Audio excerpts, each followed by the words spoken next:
One of the things we talk about as we talk about water is quantity versus quality.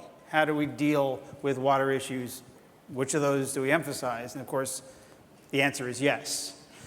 And to talk about how you do that and the tools that enable that to happen, please welcome the Vice President of Corporate Sustainability from Ecolab, Emilio Tenuta.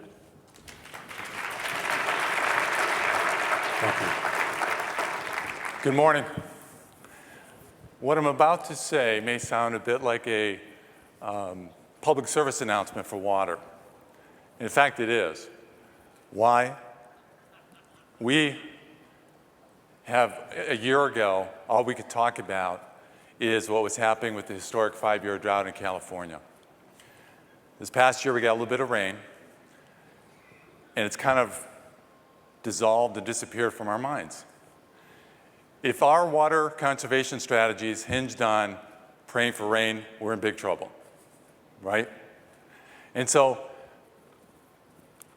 what I call a hard fact, you heard some of them at this conference, business as usual will lead to a 40% gap in supply and demand of fresh water by 2030, which is less than 15 years away. So I ask all of us here today, how many of us are feeling the impacts of water scarcity today? And how many of us are feeling the impacts or anticipating those impacts 3 years from now? So I know that we can't address this issue alone. At Ecolab, we see these issues are real, and we have teams around the world working behind the scenes across millions of customer locations where we're actually seeing this firsthand when it comes to the impact it has to business today and the communities they're in. So, as I mentioned, this whole conference is about one of the key principles is collaboration. And if we're going to address one of the most pressing issues in the world related to, in this case, water, we're going to have to create those unique partnerships that accelerate change and reinvent the way we work. One such partnership includes my company, Ecolab, a global services provider, Microsoft, global digital solutions provider, and TrueCost, an expert in the value of natural capital accounting. So together, we're leveraging our unique perspective and expertise on being part of the solution. So here's the crux of the problem. For businesses, we all know this. We must grow. That's not an option. But the challenge is that water conservation alone is delaying the inevitable. And so our world is not getting any smaller. Population growth is leading to more goods and services. And currently, our natural resources aren't growing at that same rate. In fact, it's quite the opposite. Water is a finite resource. And so another hard fact that I wanted to share with you all is that water and the work that's going on this past decade, when you think of all the water conservation projects that have been going on in business, since 2011, corporate water use has only declined by 10%, which, as you all know, is simply not enough given the gap that we have over the next 15 years. And so we'd like to reframe the problem.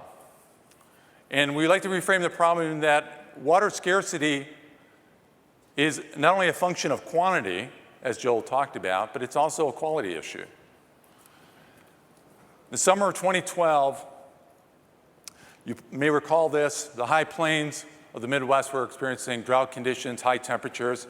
Omaha Public Utility was challenged with providing enough large quantities of clarified water to operate their utility to serve the electricity needs of 352,000 Nebraskans.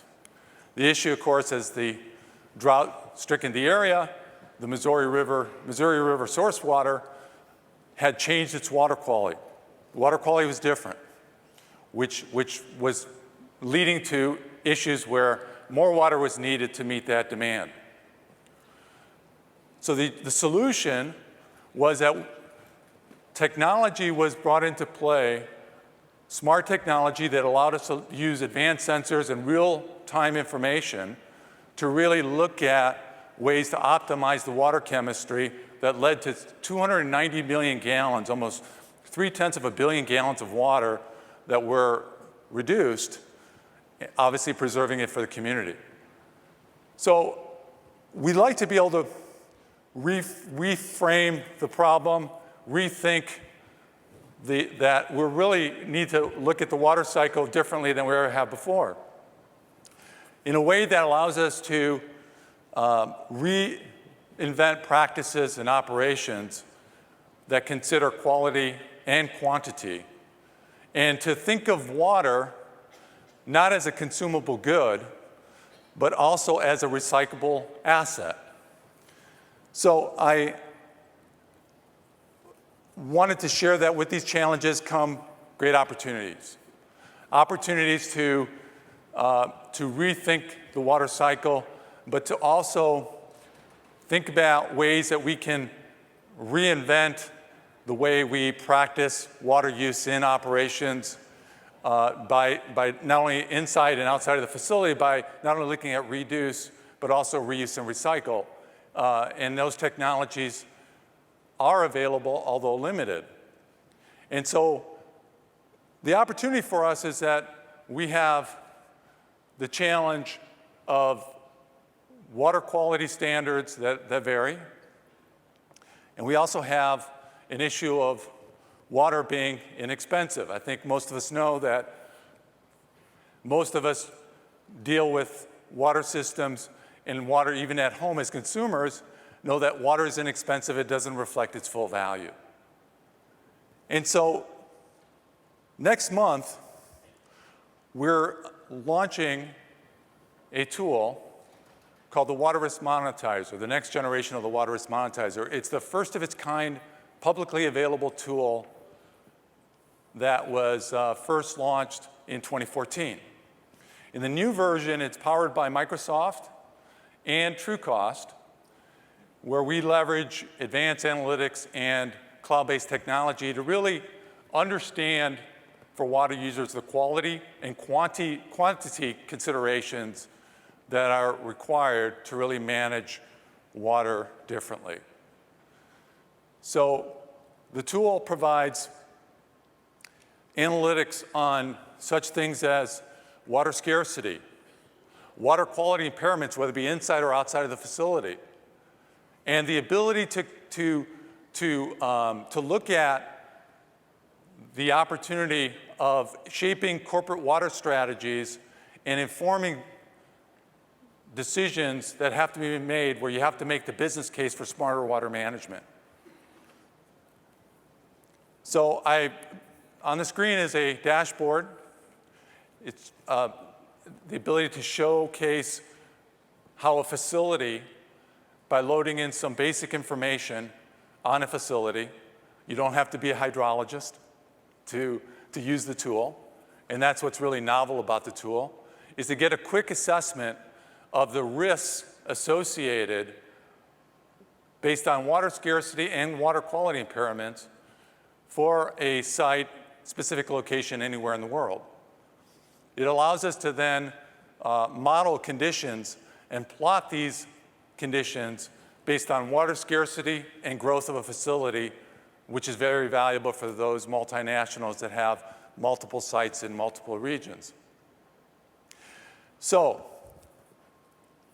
we have an opportunity now to not only look at conservation as a strategy, but also look at using tools like the Water Risk Monetizer as an additional tool that can be leveraged to look at reuse and recycle as another viable option by making that business case.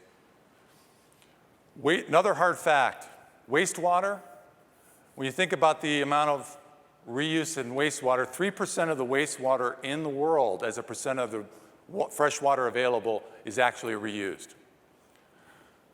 Only 3%. What if we were to double? Maybe even triple?